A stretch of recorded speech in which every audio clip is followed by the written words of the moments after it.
name is Ger Odok.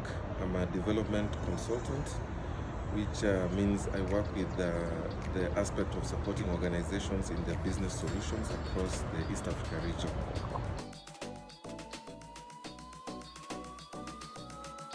Very well. I think in my experience and also in my opinion, one of the biggest barriers that prevents their voice and agency around the issues of policy is the aspect of the relatability of what policy means to their issues.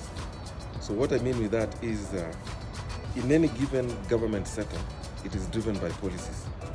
So how do young people envision their issues being anchored within the policy so that they are domesticated through programs?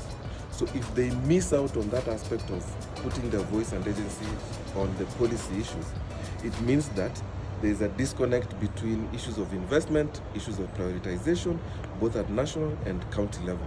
So with that, we end up having a situation whereby young people do not feel as if they're part of government because they're not within the decision-making space. And if you're not in the decision-making space, it means that even when we are appropriating resources by government, you are not considered, or your issues are not considered to that extent. So that is how I envision that that is a limiting factor for them, which means that if it is not addressed sequentially, that is going to be the case. Another example would be, we all argue that we have a very good progressive constitution in Kenya. How many young people understand a chapter as basic as leadership and what it means for them? But if they do not blend in to see how they can invoke leadership in the political space, policy space, resource investment space, then we can also still see them claiming that the constitution does not work for them. So how they come in should be very, very strategic, but that is still not something that we can see.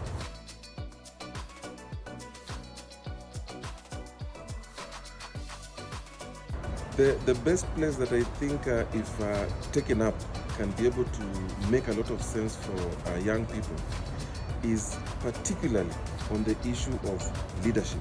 And what I mean by leadership is, if you take how people, even currently, we have this term known as Nikokade, but most young people are seeing the end result being voted. What conversations do young people have after the voting? So that if a leader comes in and says, I'm going to do A, B, and C, what do the young people do to put this leader in check to ensure that the leaders are curating policies or laws that speak to their issues at the most huge demography in Kenya? So if they do not participate to that extent as an opportunity, then it means that even the leadership in terms of politics or even in terms of the technical aspects will not center young people in a position whereby they can influence or participate in policy. So the journey has to begin from where you say you are voting. Then after voting, what else do you do subsequently to ensure that issues to do with services that come to young people, priorities by government that come to young people, investment that comes to young people, speak to their needs, their ideological needs, based on what they want, having known who they are at that particular point.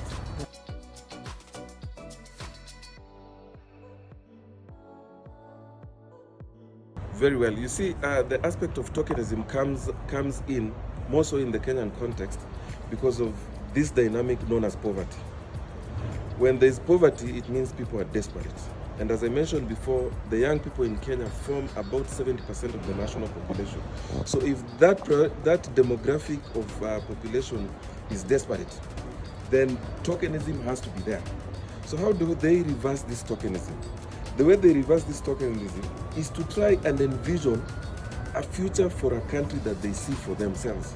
So for example, if somebody is 20 years now, what do they see in 30 years in terms of employment, in terms of services, in terms of ethical leadership? If they put these things at the center of why they participate in national issues, then it means at the end of the day, they will not be engaged from a tokenistic manner. In that regard, it means even when we are going into the political space, we will not have situations whereby politicians proclaim things which are not in their mandates, number one, or politicians promise resources to young people, or politicians exploit young people by virtue of paying them off to attend political rallies. that means that young people will know, I'm coming to this rally because of your ideological focus as a leader speaks to me.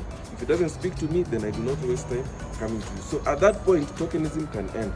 But if we do not address poverty, then tokenism will not end. But also if the political class take advantage of the setup of poverty within young people, then tokenism will continue and will continue to be entrenched in the Kenyan society.